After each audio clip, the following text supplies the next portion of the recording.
Hello everybody. তো আজকে চলো বানাই ফুচকা। তো প্রথমেই আমি পুদিনা পাতা তুলছি আমার গাছ থেকে। আমি পুদিনা জল করব, মানে তেঁতুল গোলা জল না করে পুদিনা জল করব, এটা বেশি ভালো লাগে খেতে। তো পুদিনা জল বানানোর জন্য প্রথমে নিয়েছি ধনেপাতা, তারপর লঙ্কা নিয়েছি কটা, তারপর কটা আদা কুচি আর পুদিনা। তো দিয়ে এটাকে মিক্সিতে পেস্ট করে নেব।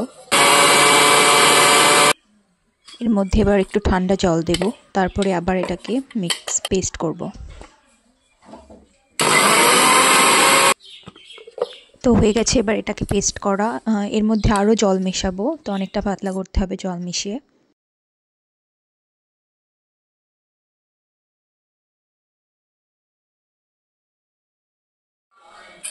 এবার এই জলটাকে ছাঁকনি দিয়ে ছেঁকে নেব। এরপর এতে দেব পাতিলেবু। আমি আরও দিয়েছি, শুধু এইটুকু না, আরও পরে আরও অনেক কোয়া দিয়েছি লেবু। এরপর দেব বিট নুন আর একটু চাট মশলাও মিশিয়েছিলাম জলটার মধ্যে, ওটা পরে দিয়েছি।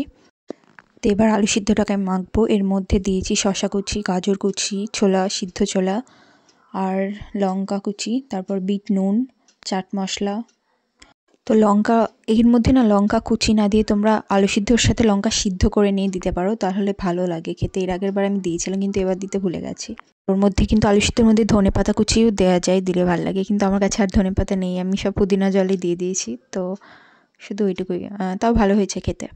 ফুচকাগুলো বাবা অলরেডি আগে ভেজে রেখেছিল, তো এবার ফুচকাগুলো সাজিয়ে নিচ্ছে আলু সিদ্ধ দিয়ে ভর্তি করে দিয়ে।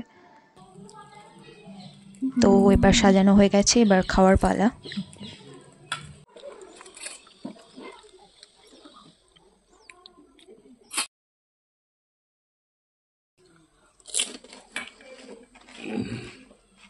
Cheers!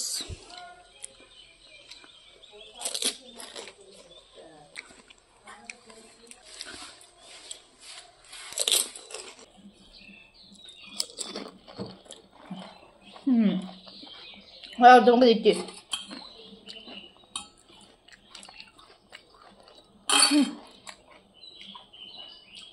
তেঁতুলগুলো দাও, পুদিনা জল, এটা খাওয়া ভালো, পুদিনা জল।